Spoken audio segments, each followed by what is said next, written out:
오늘 저에게 주신 하나님의 말씀은 구약성경 잠언서 28장 2절 말씀입니다. 저희들 함께 봉독하겠습니다.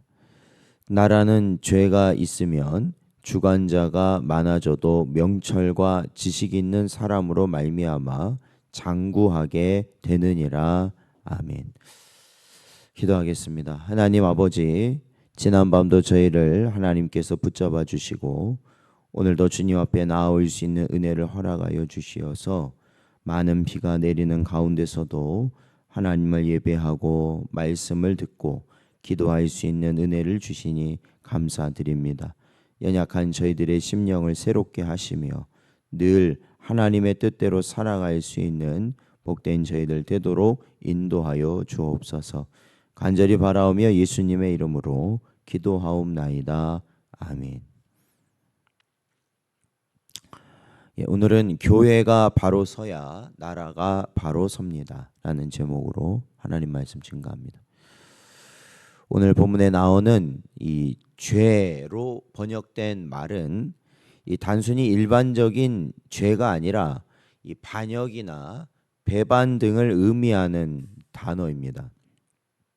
그리하여 성경에서는 이 단어가 왕뿐 아니라 하나님을 거슬러 행동하는 것을 묘사할 때 흔히 사용하는 말입니다.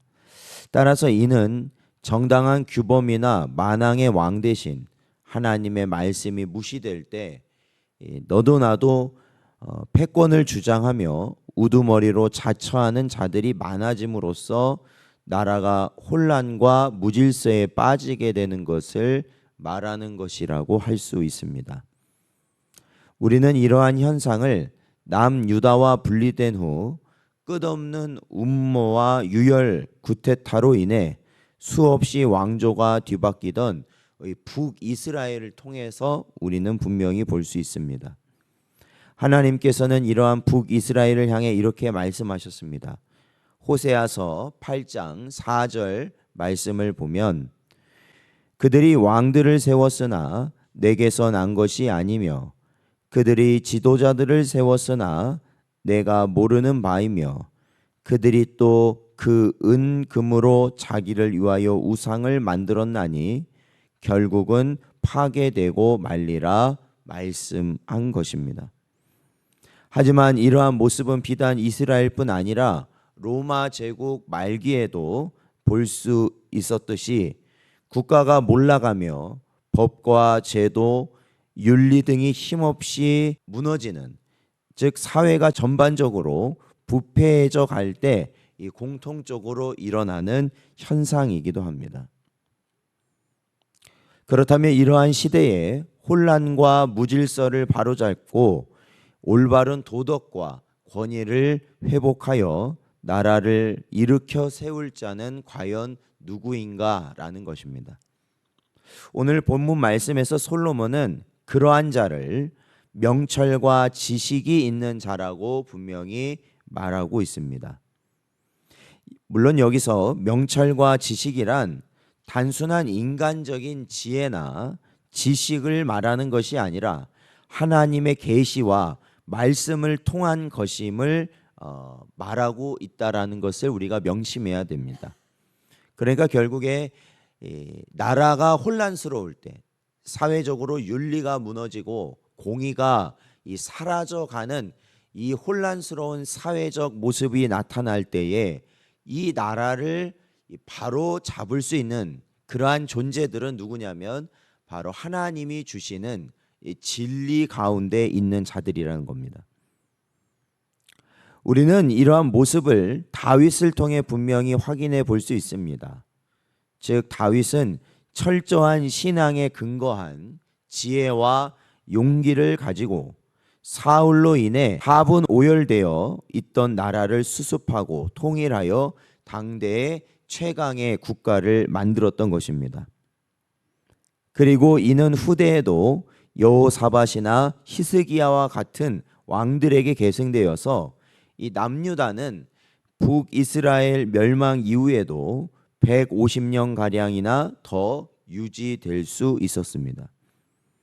그렇기에 오늘날 정치적, 경제적 혼란이 그 어느 때보다 심각한 상황에서 우리 성도들은 그저 이러한 모습을 보며 답답해하고 한숨 쉬는 것에 그치면 안 된다라는 것입니다. 오늘날 이렇게 뉴스를 통해서 아니면 우리가 이 나라가 돌아가는 이러한 모습을 보면서 그저 답답해하고 한숨 쉬면서 그냥 주저앉으면 안 된다라는 것입니다. 오히려 이러할 때에 하나님의 계시를 받은 우리 성도들이 진리 위에 바로 서고 주님의 몸된 교회를 바로 세우는데 전심전력을 다해야 하는 것입니다. 왜냐하면 사회가 하나 되는 길, 그리고 우리나라와 같이 나라가 분단되어 있는 이러한 상황 가운데서 나라가 중심을 잡지 못하는 이러한 이 모습을 보일 때 교회가 갖는 사회적 책임은 당연히 크기 때문에 그렇습니다.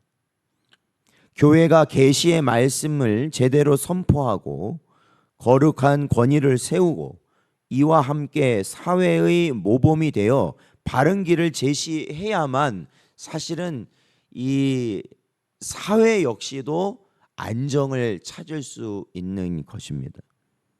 그러니까 여러분, 오늘날 이 사회 현실에 누군가의 책임이다, 정부의 책임이다, 어떠한 사람들의 책임이다, 이렇게 말한다는 것은 어리석습니다. 왜냐하면 결국에는 이 모든 책임은 누구의 책임이냐? 성도인 나 자신이 진리 위에 예수 그리스도의 반석 위에서 올바로 살아가지 못했기 때문에 이러한 일들이 일어나고 있다라는 것을 우리는 반드시 기억해야 하는 것입니다. 즉 누군가의 책임이 아니라 우리가 말씀대로 살지 못했기 때문에 그렇다는 겁니다.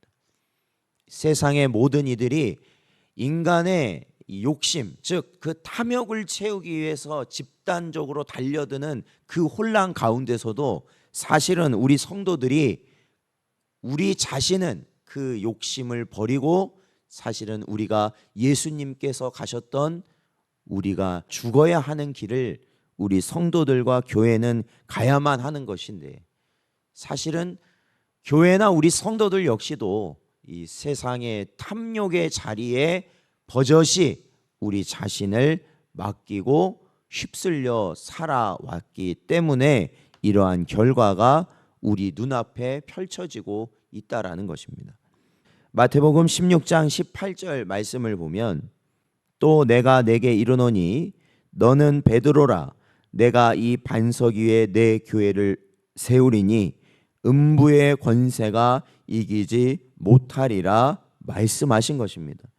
사랑하는 성도 여러분, 사탄과 마귀가 아무리 세상의 모든 수단과 방법을 가리지 않고 사회를 혼란시키고 교회를 무너뜨리려 한다 하여도 교회가 예수 그리스도라는 반석 위에 든든히 서 있다면, 진리의 말씀 위에 든든히 서 있다면, 그 말씀만을 우리가 붙들고 살아갈 수 있다면, 이것은 결국 다르게 말하면 예수님께서 가신 그 십자가의 길을 우리가 갈 수만 있다면 우리는 반드시 승리하게 될 것이고, 또한 그러한 교회를 통하여서 이 사회가 제대로 세워지게 된다라는 것입니다.